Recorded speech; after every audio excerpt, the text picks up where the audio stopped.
چاہے جان بھی چلی جائے پیچھے نہیں ہٹوں گا، سپریم کورٹ کی کلیئرنس کے بعد دوبارہ اسلام آباد آنے کی کال دوں گا، مذاکرات کے لیے تیار ہیں لیکن الیکشن کے اعلان کے بغیر بات آگے نہیں بڑھے گی، جمہوری جماعت کو احتجاج کا حق ہے یا نہیں، پیر کو یہ سوال عدالت کے سامنے رکھیں گے۔ عمران خان کا اوورسیز پاکستانیوں کے ووٹ کا معاملہ، الیکشن کمیشن اور چیئرمین نیب کی تقرریاں چیلنج کرنے کا اعلان۔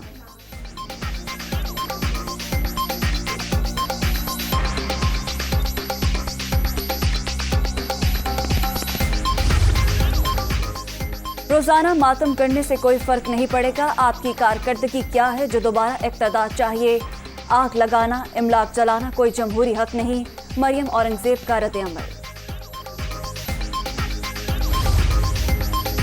اور عوامی رابطہ مہم نون لیگ کا بہاولپور میں پڑاؤ، ڈرنک اسٹیڈیم میں جلسے کی تیاریاں مکمل، مریم نواز اور حمزہ شہباز کا خطاب شیڈول۔